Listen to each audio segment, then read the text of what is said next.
What's up guys, Mike here, and if you're a fan of watching high school basketball highlights like me, you probably know the name Julian Newman. But if you do not know Julian, he was playing high school varsity basketball in 5th grade, and by the time he graduated as a senior, he had scored over 5,000 points. Despite this though, he is currently playing at a prep school that his father created, and that means he obviously did not receive any real Division I basketball offers. So in today's video, that is the topic. We are going to dive deep into what went wrong with Julian Newman. What caused him to go from one of the top prospects in the nation in many scouts' eyes to a player who couldn't even get a big D1 offer. And right now, if you're thinking it's just his height, trust me, it is not. There are other factors in play here, and before we start this video, I just want to say if you do enjoy the video, leave a like, it helps out a ton. Also, subscribe if you're new, turn notifications on. You can see we are on a grind here, and now let's jump into the video. In the fall of 2012, when Julian Newman was in 5th grade, his father got a job teaching history and coaching basketball at Downey Christian School in Orlando, Florida. Newman transferred to the school and dominated on the middle school basketball team to the point where in one game he scored 91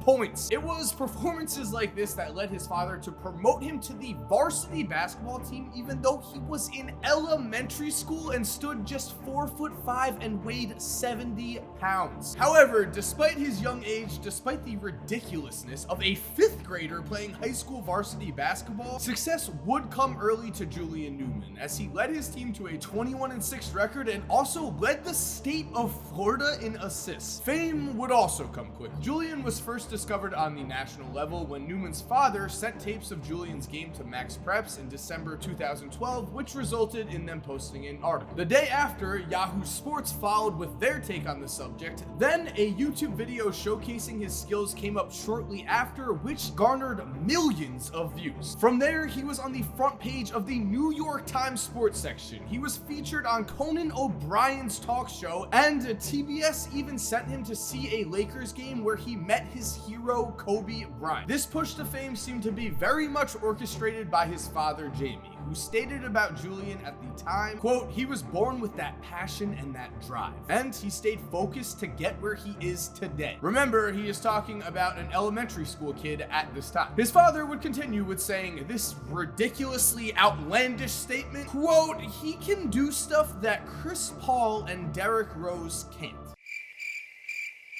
Yeah, he actually said that. Look, it is obvious that Julian Newman was one of the most talented players in his age group at the time, but to say that an 11-year-old could do stuff that 2 NBA All-Stars could not is just not even just crazy, it's delusion. Moving on from that though, by the time 6th grade came around, Newman had grown to 4'9" and 90 pounds, but being in the spotlight at such an early age opened him up to a lot of criticism. Because while Newman continued to be successful, the Tampa Bay Times did a feature on him in February 2014, in which the author of the article described him as above average for his age, but certainly not a superstar. The article then had coaches on record saying how overrated the 12-year-old was, as Coach Billy Owens said after defeating Newman's Downey Christian team 77-41, quote, "His team really didn't do much against us. We could have won by 100 points and could have prevented Julian from crossing half court." Windermere Prep then defeated Downey Christian 111-47, and the head coach Ben Wilson was on record saying it could have been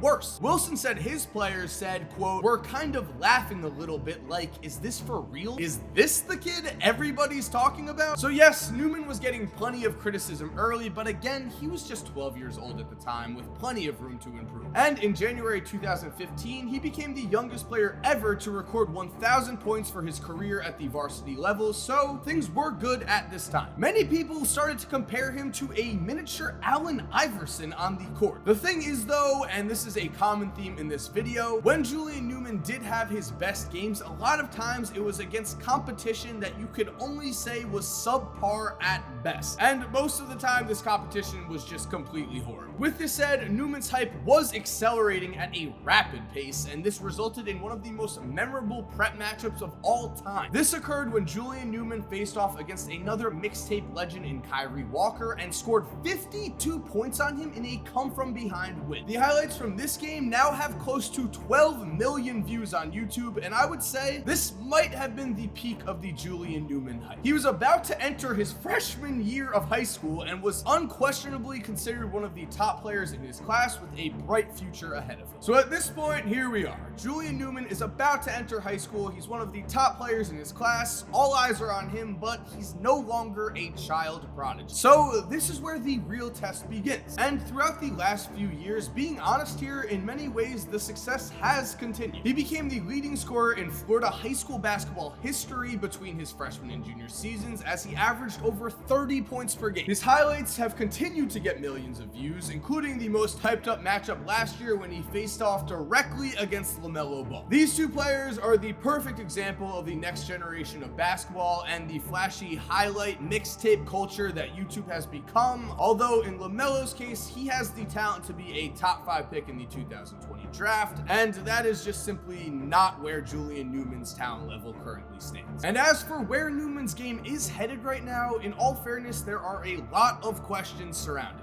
I mean, without a doubt, he is an exciting player to watch. However, he only stands at 5'7", and so although things like his dribbling ability that have been publicly praised since he was 11 have only gotten better, his height has definitely held him back tremendously. I mean, Julian Newman is a childhood prodigy who was at one point one of the best players in his class, but at the end of the day, if you just don't grow, it is very, very, very difficult to become an NBA player. I mean, Isaiah Thomas has a few inches on this kid. With that said, make no mistake about it, as controversial as Julian Newman is, fans are showing up to the games, and the verdict is crystal clear that the interest in following his career is still there. The perfect example of this is the fact that his family has its own reality TV show on Overtime, where it has been revealed that Newman has been taking his game very seriously and has been training with the same trainer who's done work with Kemba Walker. He's also been working on playing against top competition. He's played in the Miami Pro-Am against grown men. Unfortunately though, if we are just being honest here, it seems if you watch Julian Newman's reality TV show or whatever it is, Julian Newman's life has apparently become more of a soap opera the past couple of months than an actual basketball career. I say this because his height is not the only reason that Julian Newman is not currently playing Division I basketball. One of the other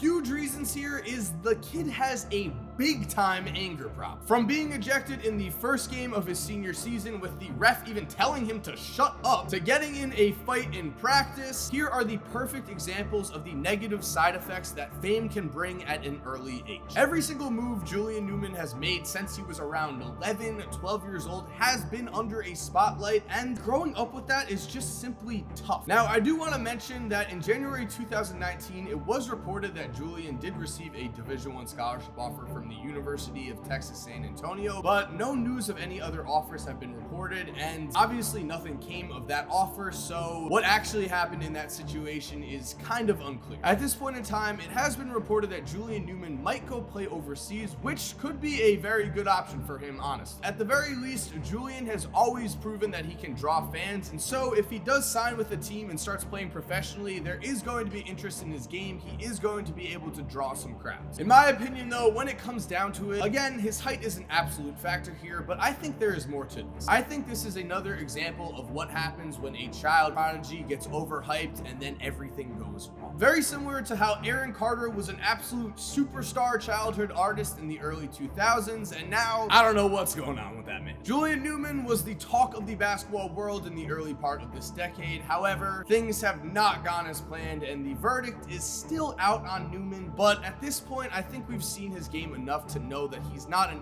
NBA caliber player. He's not even a high Division I caliber player, and he might be able to play at a mid-major type program. However, the fighting and the anger he has showcased on top of the fame and spotlight that he is going to bring to any school has definitely kept some college coaches away from trying to offer Julian Newman a scholarship. With all of this said though, I've just got to say I wish the best for Julian Newman. Again, being in the spotlight at such a young age, I can't even imagine what that must feel like when you're growing up, feeling like every decision you make is a do or die situation. It had to be tough, especially with a father who was hyping him up so much as well. Honestly, I don't blame Julian for having having some anger problems. That makes perfect sense to me. As for Julian himself, he's been quoted as saying, honestly, I just play basketball because I love it and it's fun. I feel absolutely no pressure at all. I keep everything fun. I wish I could fully believe that statement. I don't know. That definitely was not his mindset when he was playing high school basketball, when he was trying to earn himself a Division I scholarship offer. Now, maybe things have taken a turn for the better. I hope so. I hope him the best. Again, he is always going to be a player that is fun to watch. So Julian, if you're watching this, go out there and kill it, my man. And there we have it, guys. Thank you for watching. I hope you enjoyed. Again, if you did like the video, leave a like. It helps out a ton, and make sure to subscribe and turn notifications on. I'm posting a ton now. Trust me, I'm on that grind. As you can see, this is 3 uploads in 3 days. And if you are already subscribed, thank you so much for supporting. You're awesome. We all know it. And as always, have an awesome day, and cue that music. By the way, if you're still here while the music is cued, here are 2 videos I think you are going to love watching. All you have to do is just click on either one of them on the screen right here. And other than that, guys, again, have a great day and peace.